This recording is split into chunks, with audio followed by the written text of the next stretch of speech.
Okay, hey, what's on, everybody? Thank you for tuning in to another episode of All Things Sports. I'm your host, Kalani Lua. Be sure to like, share, and subscribe to the video. And if you have any questions or comments, drop it in the comment box. So, we are going to be talking about a super fight between featherweight champion Cris Cyborg and bantamweight champion Amanda Nunes.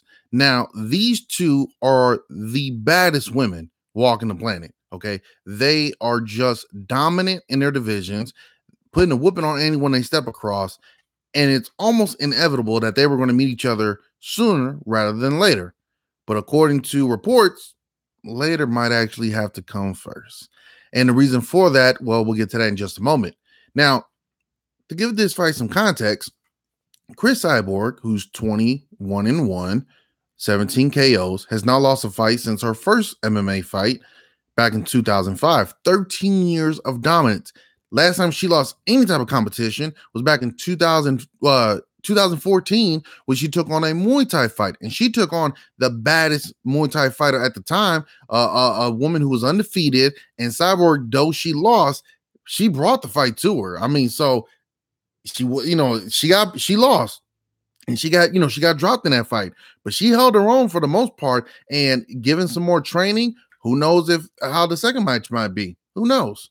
Amanda Nunes, 16-4 with 11 KOs. She's been dominant as a champion with 3 victories in title defenses. She's won her last 7, 9 of her last 10. So she hasn't lost since 2014 to Kat Zingano. So really, it's almost without knowing, these two on a collision course over the years. Unfortunately for Cris Cyborg, she did not get the super fight she was really hoping for, and really all of us was hoping for, her and Ronda Rousey. Now, Nunes got the chance to face Ronda Rousey, and well, we saw what happened there. But be that as it may, it is what it is. Hey, it's the fight game. Shit happens. Earlier this year, in January, I believe, or in early February, is it late January or February, Amanda Nunes did state that she would like to face Cris Cyborg in a super fight, possibly in the near future. After Cyborg's victory in UFC, what was it, 222? Yes, at UFC 222 in March, she said, hey, I'm willing to fight you in May. Seemed like the perfect idea. UFC 224 in May this year was held in Brazil. Both reigned from there. You got 2 Brazilian women champions fighting in their country in front of their brethrens and sisterins. Hey, that seemed like the perfect mix right there. For one reason or another, we did not get that match. We got Raquel Pennington getting the title shot. But in that fight, Amanda Nunes injured her right foot. We saw the post-fight press conference. Her coach had to carry her from the presser because her foot was that badly injured. Now, because of that injury, that kept her out of signing a bout agreement with Cyborg this past UFC 226 during International Fight Week. Okay, so here we go again. Now, Cyborg is saying, let's fight September 8th, Airlines Arena down there in Dallas. Nunes responds and counters with, hey, I'm signing the contract. She posted this picture of her signing a contract, but the contract was for December here in Las Vegas at the end of the year. The reason for this is because she needs to still heal that foot and then also get ready because she is moving up a weight class. So you got to do the proper things as far as weight cutting and training for that as well. Cyborg is a bit reluctant to take this bout because for her, she feels like she'll be gone for almost a full year. And Cyborg loves to be active. She loves to go out there and get in at least 2 fights a year. The only thing Cyborg has a problem with is taking a fight on short notice because she is a bigger woman. So she does cut a lot of weight down to get to 145. So for her to take a fight on 4, 6, sometimes 8-week notice is very difficult for her to do. She much rather have 10 to 12 weeks to prepare, get her weight cut right so that she doesn't have to damn near kill herself to make 145. So are we going to see these two fight in December? Most likely. And that would be a hell of a matchup between these two right here. Dominant strikers, very, very powerful. I would love to see who hits hardest between them. If they could get on one of those measuring bags like Francis Ngannou or Ivan Drago from Rocky IV. If he dies, he dies. You guys remember the punch. I would love to see those two get on there, throw a nice right, see who punches the hardest from there. And then obviously when they step across from each other, we'll find out the real test on who punches harder. Well, really, I don't know if that would be who punches harder. It'd be more so who could take the tougher punch. But either way, these two women have been now starting to get the heat going, starting to get things building up. And you got to wonder, okay, if these two do fight, who's the favorite here? How would this fight go down? Obviously, both of them love to stand and trade. So we probably are going to see a slugfest between the two. Nunes does like to stand in the pocket, be aggressive, but we have seen her in previous fights, more recently, Raquel Pennington and Valentina Shevchenko, where she doesn't want to go in bull in a china shop. She stays on the outside, picks her shot, picks you apart, and just allows the fight to unfold. If you open up and give her something, she'll capitalize on it. But she's not going to try to just go in and just do what she did basically with Ronda Rousey. Hands real low, throwing caution to the wind and just saying the hell with it, let's go, because I know you're not going to take me in the stand-up department.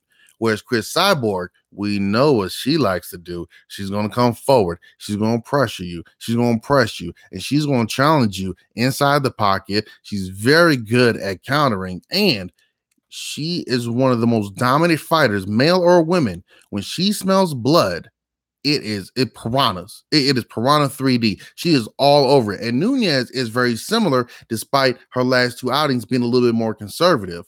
Which one will we see?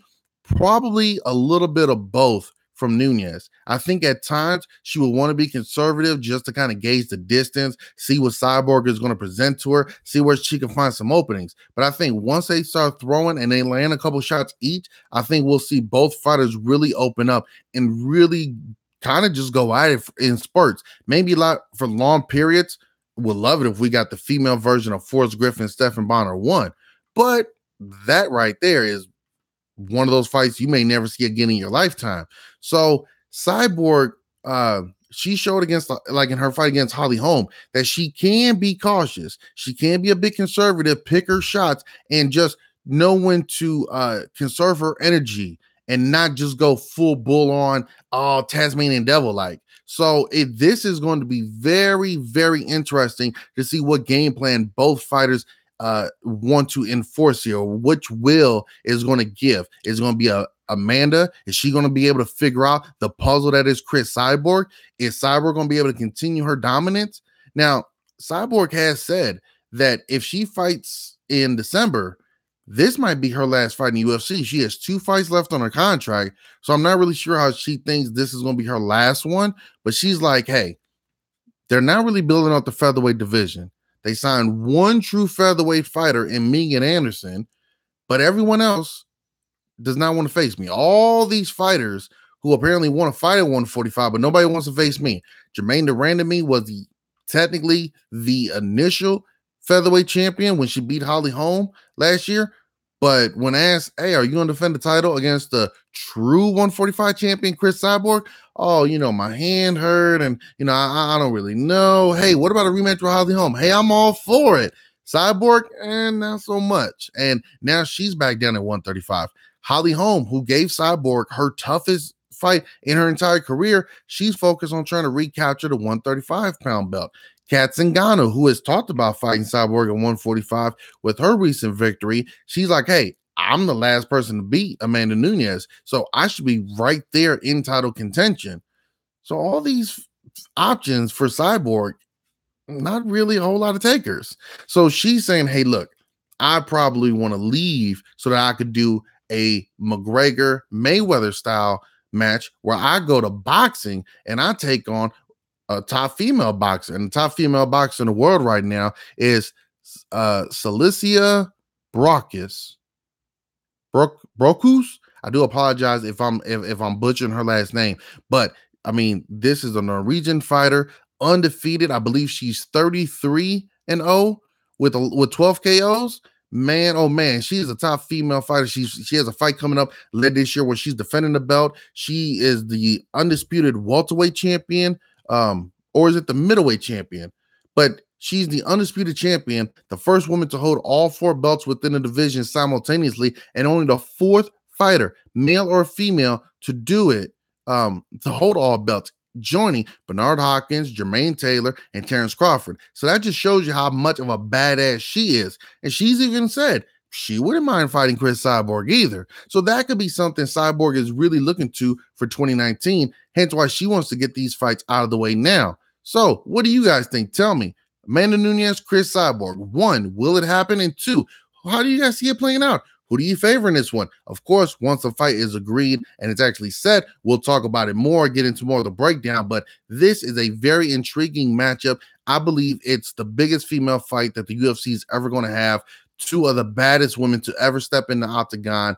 And it really does write a story within itself. You have Amanda Nunes being technically the first Brazilian women's champion. She's also the first openly gay champion, taking on Cris Cyborg, who is the most dominant female fighter we have ever seen in mixed martial arts. The story of her outside of the UFC, her battle to get to the UFC, and now what she's had to overcome in the UFC with nobody really